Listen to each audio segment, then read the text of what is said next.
ลายป่ะลายจังนกกระชังนี่ใช่จัง30,000หนึ่งบัดเลยเด้มื่อนี้เอาได้แก่6 ตัวได้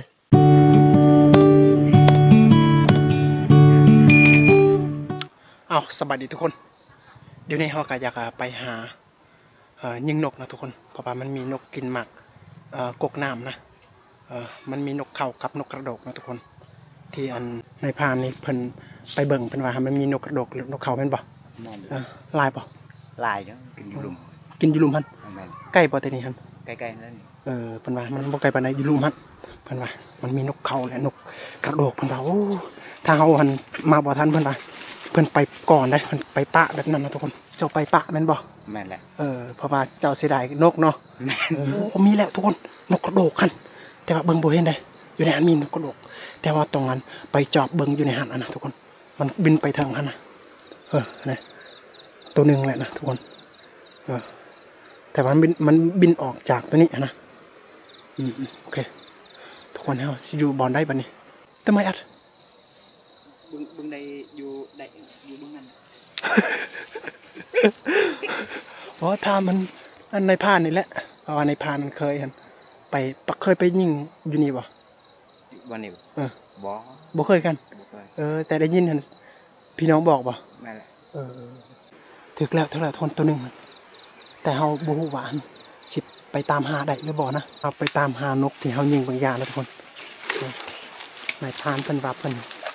ผู้จุดที่ตกนะทุกคนแต่ว่ามันถึกแท้นะแต่ว่าเฮาบ่มีสโคปแคมให้ทุกคนเบิ่งนะและอย่างกะมันโทรศัพท์มันบ่แจ้งปานใดนะทุกคนเอ้ยบ่แม่นเว้ยจ้ะเพิ่นเก็บได้ละนั่นได้แล้วเนาะโอเคนี่ได้แล้วนะทุกคนตัวนึงนกกระชังนี่นกกระโดกได้แล้วเนาะมานแล้วตัวนึงเอาทุกคนนายพรานเพิ่นว่าหันไปหากกน้ำอยู่เทิงหั่นเด้อนั่นได้นายพรานไปหาอยู่เทิงบ่แม่นแหละอยู่นี่มันบ่ค่อยมีปานใดเนาะอยู่เทิงมันลายพวกอยู่เทิงเห็นว่ามันกินหลายนี่เนาะแม่นแต่ว่าอยู่นี่มันบ่ค่อยได้กินปานใดเพราะว่ายังบ่ทันได้สุกนะทุกคนเด้ก็เลยมันบ่ค่อยมีปานใด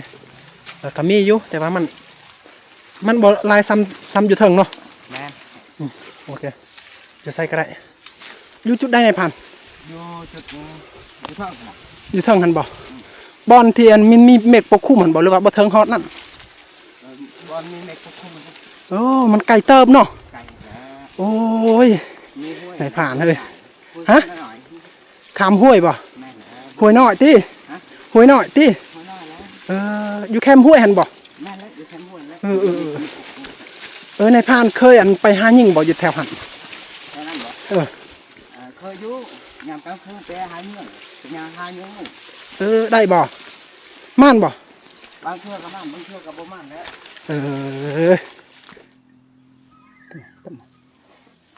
ตมันบ่ได้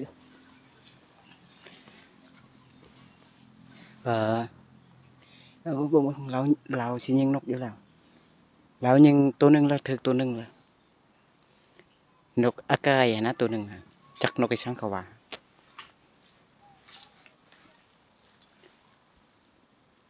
ลายเละได้แถวนี้นกลายได้ลายเติบ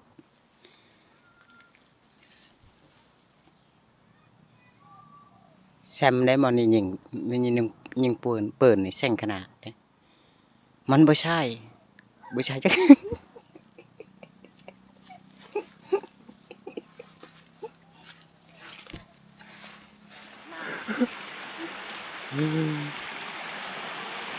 ธรรมศาสตร์ม่วนนี่เนาะเพราะว่า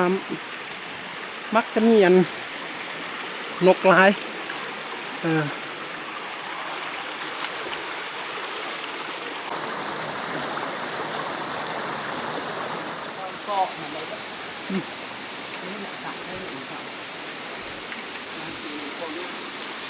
ไม่พุ่งตายหมดเนาะ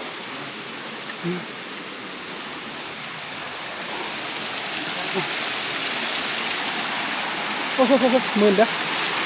ค่อยๆไปแล้วทุกคนนะ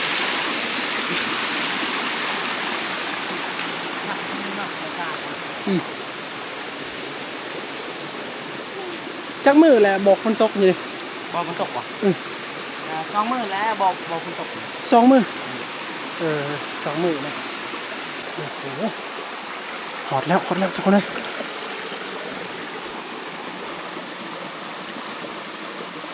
โอ้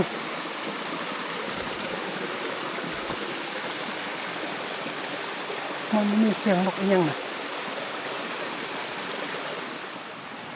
กกที่นี่แหละทุกคนที่เราอยากกันไปเบิ่งนะในพานเพิ่นว่ามันมีนกกินหลายเลยนะทุกคนแต่ว่าเดี๋ยวนี้อันนกก็ยังบ่ทันเห็นเฮาบ่ฮู้ว่ามันไปกินแต่เช้าหรือว่ามันบ่กินเลยก็บ่ฮู้นะแต่ว่าอันเฮาลมกับเพิ่นว่าเฮาสิท่าก่อนประมาณจักชั่วโมงหนึงนะยันว่ามันได้ยินเสียงของพวกเฮาแหละมันจะหนีไปนะทุกคนแต่ว่ามากก็ดกอยู่ได้แต่ว่ายังบ่ทันสุกยันว่านะพี่กายนี่ก็เคยได้ไปยิงอยู่นี่บ่ เคยอยู่แล้ว มีหลายเนาะนกเนาะ ลายแล้วสมมุติว่าสุกแล้วเนี่ยกิน 3-4 มื้อนี่หมดเลยเด้ 2 มื้อ3 มื้อมันหมดเลย หมด มันบนเรือเนาะ บ่เหลือ โอ้ทุกคนเพิ่นว่าในผ่านเพิ่นว่าหัน หลายเติบเลย ยานว่ายังบ่สุกเด้อทุกคน แต่เพิ่นว่าถ้ามันสุกแท้นะเพิ่นว่าความหลายก็บ่ฮู้นะก็ถ้ามันสุกแท้ก็ประมาณ3 มื้อ4 มื้อกับมันหมดแหละนกไปกินหั่นน่ะแต่ว่าเดี๋ยวนี้หั่นก็มันบ่เห็นพอโตเลยนะแต่ว่ามากก็ดกอยู่เลยได้จักชั่วโมงเฮาท่าอยู่เด้ ชั่วโมงหนึงเลย ท่าเบิ่งชั่วโมงนึงเนาะ แม่น ถ้าบ่เห็นแหละไปไส ขึ้นเครื่องอีก ขึ้นเทิงอีก ขึ้นเครื่องเอาลองเล่นได้ มีบ่มากอยู่เทิงหั่น อยู่เครื่องเหรอบ่มีมากนะ บ่มีมากเนาะแต่ว่าถ้าขึ้นเทิงแม่นกลับเลยเนาะ กลับเลย ไปลงหลุมอีกเนาะ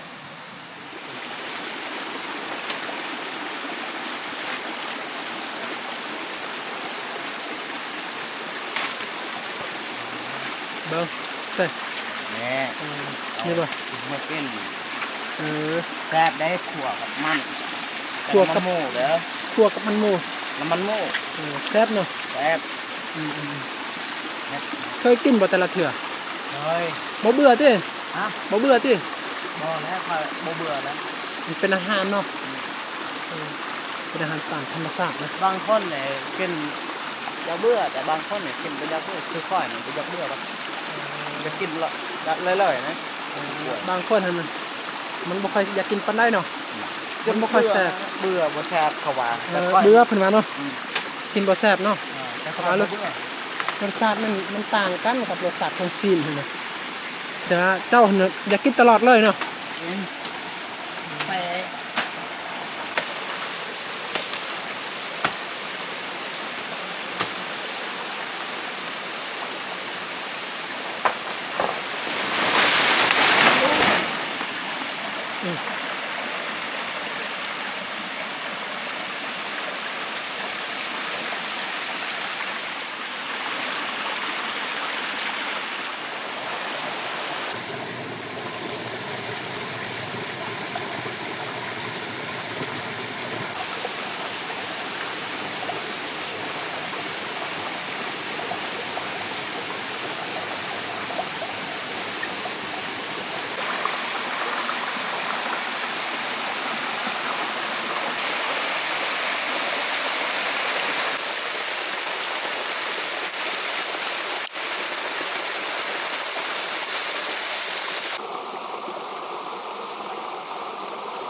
หนักกัน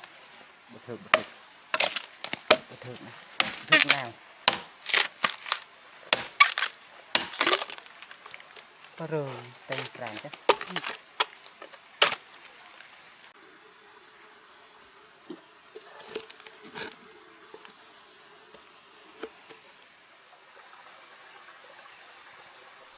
ี่เราไปยิงนกกระโดดนกกระโดดนี่เราไปยิงเด้อเราจะลองบ้างกบโผล่อยู่นี่มันนกลายอะไรนี่เราสินกไปเลี้ยวบ่นกไปเลี้ยวก็ยิงรถนะยิงเอารถ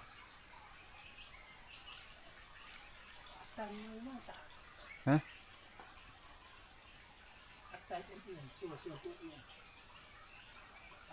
บ่มีบอลอยู่บ่ปุ่นบอลนั่ง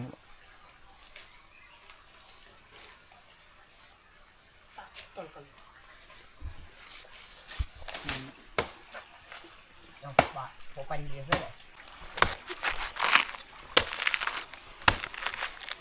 เอาทุกคนอยู่ในเฮากะหากำลังฮอดอันกก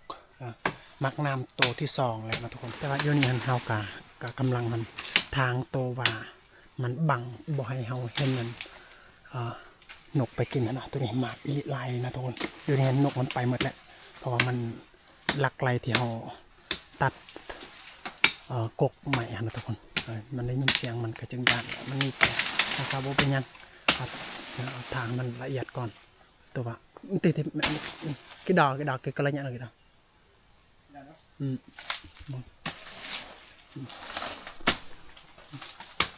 ตัวนี้บอกว่ามีได้บางอย่างเห็นหมอกลาย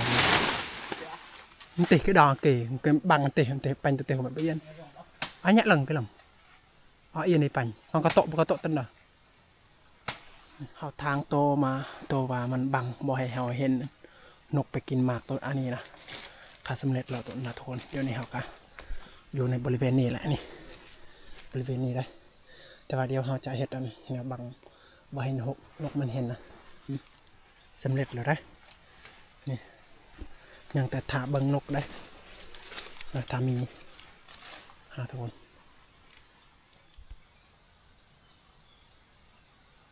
จะมีนกดำนะทุกคนแต่ว่ามันบ่คอยกัดปันใดนะเวลามันเข้าผ่านไปเลยนะทุกคนมันอยู่เขาเดียวแหละมันออกไปแบบนั้นนะถ้าเขายิงหันนัดเดียวกับมันก็กระจางออกไปเลยแบบนั้นนะทุกคนเห็นไหมถ้ามันคือนกกระโดกกันกะยังใครแน่ได้แต่นกดำนี่ก็มันบกคักปันใดนะแต่ว่านกกระโดกก็ประมาณเที่ยงจังนั้นก็มันจะมีอยู่แต่ว่าอยู่ในยังประทันเข้ามานะเพราะว่ามันเข้าแต่เสาอีดีนะทุกคนเอาไปหาเก็บก่อนเขาได้ยิงกักหาโตแล้วได้เพราะว่ามันบกคอยมีปันใดนะทุกคน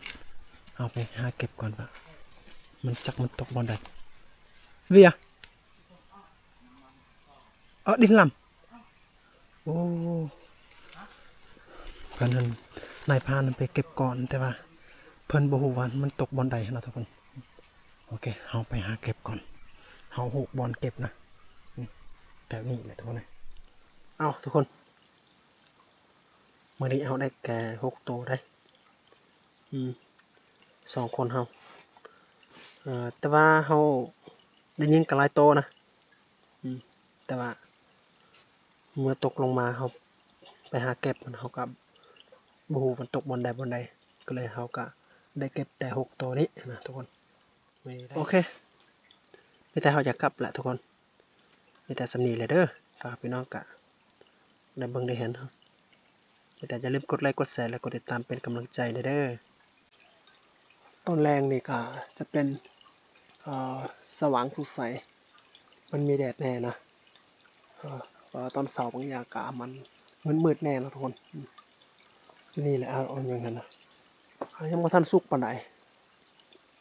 เพราะว่าสุกกับตัวบสุกมันตัวบสุกลายกว่านะ ก็เลยนกก็บ่ค่อยไปกินปานใดหันน่ะทุกคน